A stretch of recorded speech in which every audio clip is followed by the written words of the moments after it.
Hello दोस्तों, जय माता दी। आज हम आप लोगों के लिए लेकर आए हैं धरती माता की कथा।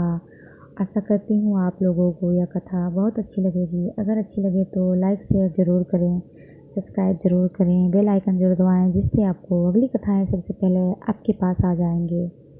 तो चलिए शुरू करते हैं। धरती माता के व्रत व पूजन का विशेष महत्व शास्त्रों और पुराणों में वर्णित है। धरती माता का व्रत और पूजन करते समय धरती माता की कहानी सुनी जाती है। जो भी व्यक्ति सच्चे मन से धरती माता की कथा सुनते हैं, जो भी व्यक्ति पूजा करते हैं, उसे पाप कर्मों से छुटकारा मिलता है और सभी मनोकामनाएं पूर्ण होती है। तो चलिए धरती माता की कथा शुरू करते हैं। प्राचीन समय की बात है। एक गांव में एक माँ और उसका बेटा बेटी रहा करते थे।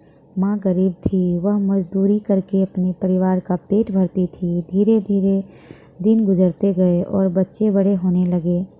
बेटी शादी के योग्य हो गई, तब माँ बूढ़ी हो गई। माँ ने अपने बेटे से कहा कि बेटा, तेरी बहन शादी की योग्य हो गई है, इसलिए तेरे जैसा घर वह देखकर उसकी शादी करना। ऐसा बोलकर माँ तो कुछ दिनों बाद मर गई। उसका भाई गांव गांव में घूमा, लेकिन बहन के योग्य पति नहीं मिला। वह घूम घूम कर थक गया और एक दिन सोचने लगा कि मेरे जैसा तो इस दुनिया में कोई नहीं है, इसलिए मैं ही इससे शादी कर लेता हूँ। ऐसा सोचकर वह चुनरी और शादी के लिए सब सामान ले आया। तब उसकी बहन ने पूछा कि भाई, तुम यह सब सामान क्यों लेकर आए हो? तब उसके भाई ने कहा कि बहन, यह सब सामान तुम्हारी शादी के लिए लेकर आया हूँ। गाँव वालों ने बहन से कहा कि तुम्हारा भाई ही तुमसे शादी करने वाला है। तब बहन ने जाकर अपने भाई से पूछा कि भाई, मेरी शादी किससे कर रहे हो? इस पर भाई ने कोई जवाब नहीं दिया। तब बहन समझ गई। उसने एक लोटे में जल लिया, चुनरी ली और चप्पल पहनकर जंगल की तरफ चली गई। जंगल में गए चराने वाले ग्वालों ने उससे पूछा कि कहाँ जा रही हो? तो वह कुछ नहीं बोली। वह वन में जाकर वह धरती माता को पुकारने लगी और बोली कि हे धरती माँ, अब तुम ही मेरी लाज रखना, वरना अनर्थ हो जाएगा। वह बोली, मैं क्या करूँ माँ, मुझे अपनी गोद में ले लो, नहीं तो अन्याय हो जाएगा।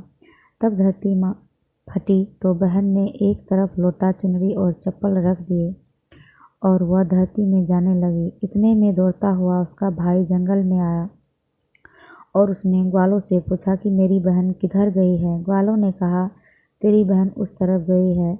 वह बहन बहन पुकारता हुआ उस तरफ दौड़ता है। तब वह देखा है कि उसकी बहन धरती में समा रही है। यह देखकर वह बहन को पुकारता हुआ उस तरफ दौड़ता है।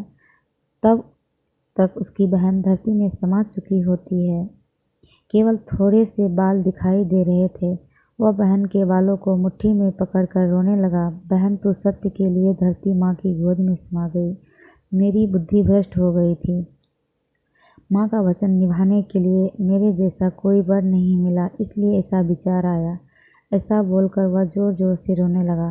पर धरती माँ ने सत्य के लिए बेटी को अपने में समा लिया। जो बाल बाहर थे वे दो बन गए। इसलिए औरतें धरती माता की कहानी सुनती है और चुनरी, चप्पल, लोटा, बर्तन में हरी मूंग और लड्डू कुंवारी कन्या को देती है। जो भी धरती माता की कहानी सुनता है, धरती माता उसको सुखी रखते हैं। ध्यान से सुनने के लिए धन्यवाद। जय माता दी।